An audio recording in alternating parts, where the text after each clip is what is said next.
Thermodynamics. Now in this chapter we'll be studying mainly the causes of the processes which you might have discussed in kinetic theory of gases. Kinetic or kinematics basically deals with the motion without knowing the cause of it. But this is dynamics. So dynamics you will be knowing or studying the motion with the cause. Plus in this chapter we'll be dealing with solids and liquids as well. In kinetic theory we dealt with the gases, but here the dynamism will also be applicable to the solids and liquids as well.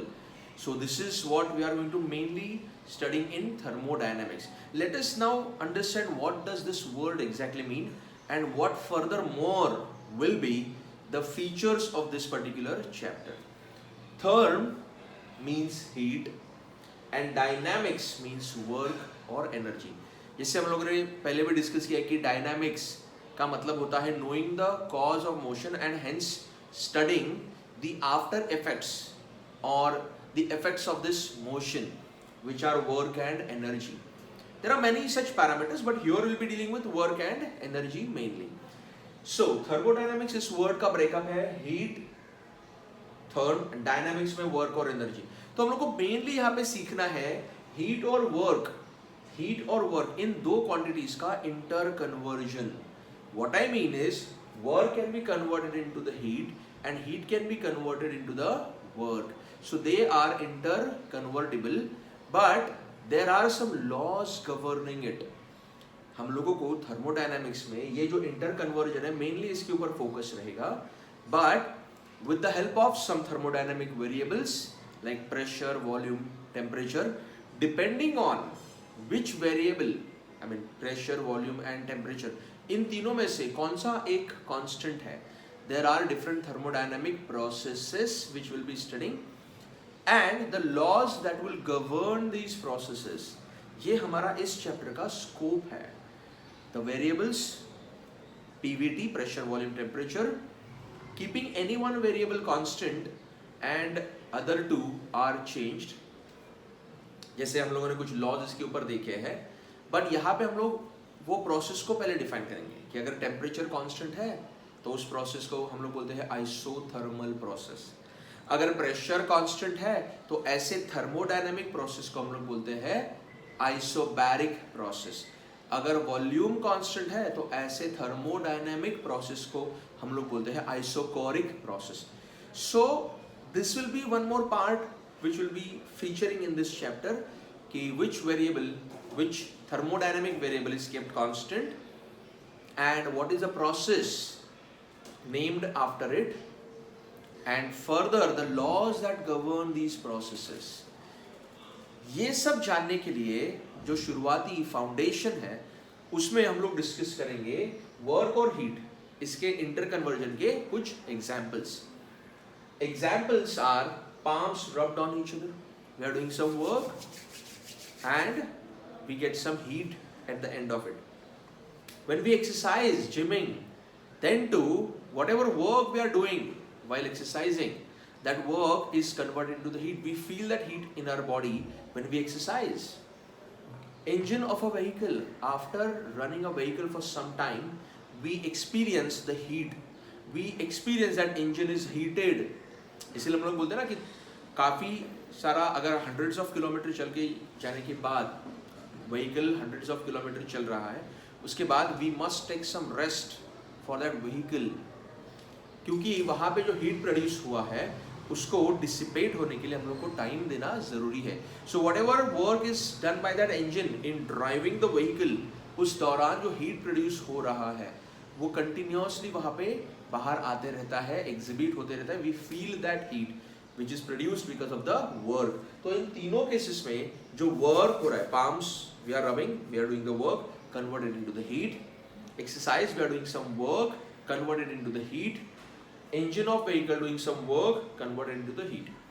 अच्छा उल्टा भी है, heat converted into the work भी है, लेकिन work into the heat ये पूरी तरीके से कन्वर्ट होता है. मतलब जितना आप वर्क करोगे वो 100% हीट में कन्वर्ट हो सकता है, but vice versa is not always true.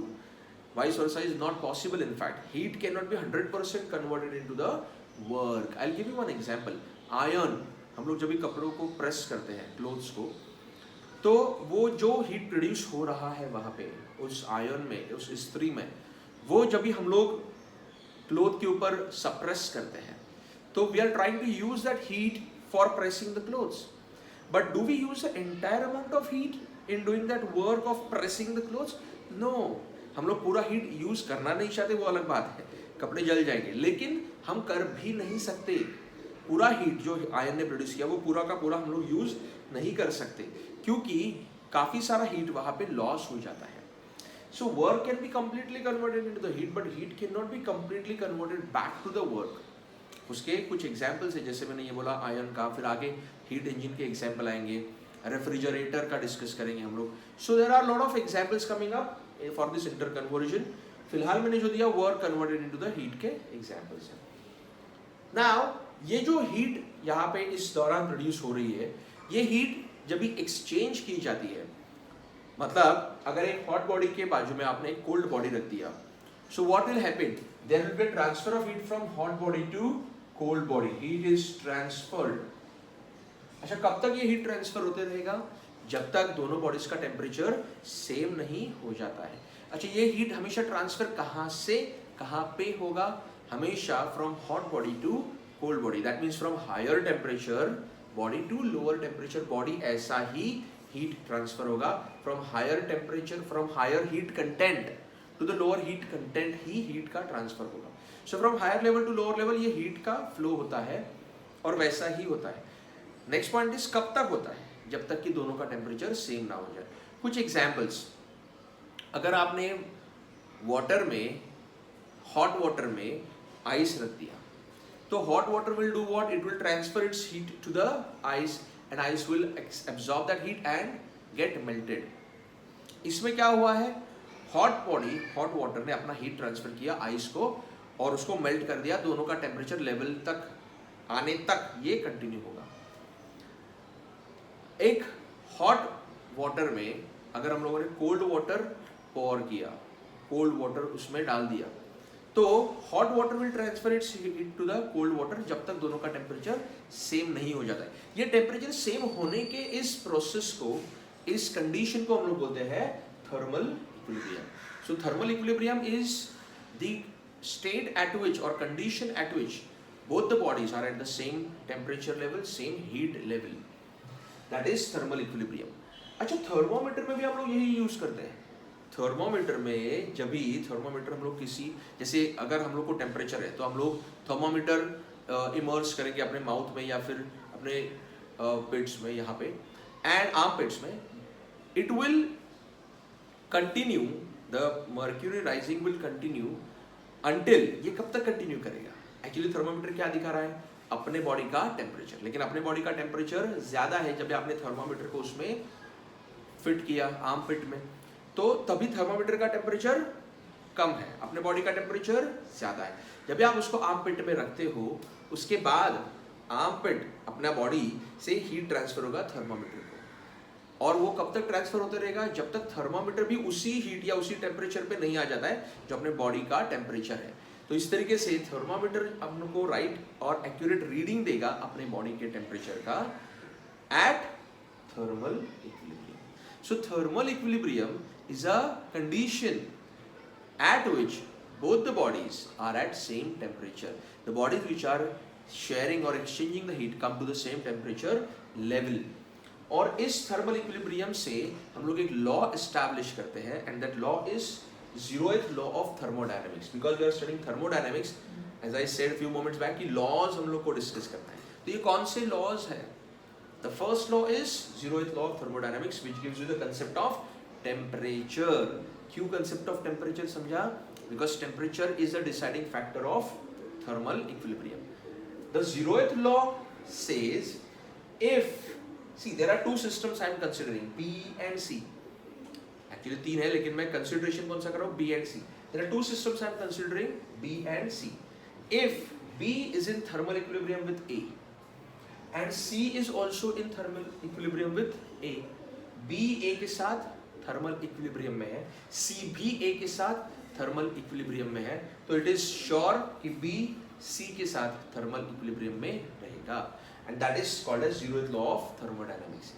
सो अगर इसको स्टेट करना है स्टेटमेंट, तो कैसे आएगा? If two systems B and C are in thermal equilibrium, तो ये कभी पॉसिबल है? When these two systems are in thermal equilibrium with another system each separately. Vice versa मैं ऐसे पुट अप कर सकता हूँ, if a system is in thermal equilibrium with another system, if this system is also in thermal equilibrium with another, that third system, then such two systems are in thermal equilibrium with each other. So two systems are in thermal equilibrium with each other if they are also in thermal equilibrium with a third system. That is zeroth law of thermodynamics. इसका simple meaning क्या है? ये दोनों का temperature अगर same है, ए और B का, ए और सी का भी टेम्परेचर सेम है थर्मल इक्विलिब्रियम, देन बी और सी का टेम्परेचर भी पक्का सेम रहेगा, that is zeroth law of thermodynamics. अभी ये जानने के लिए, ये तो जनरल नॉलेज का पार्ट है, हम लोग को we know it from our practicalities, इसीलिए अपने को किसी लॉ का जरूरत नहीं है, बट ये अपने सिलेबस में इस लेवल से आया है। सो जो अपने को प्रैक्टिकली पता है डेली लाइफ में, उसको हम लोगों ने टैग कर दिया, नाम दे दिया zeroth law of thermodynamics. So this is the beginning of the chapter. अभी इस zeroth law of thermodynamics से हम लोगों ने टेम्परेचर का कंसेप्ट एस्टैब्लिश किया है।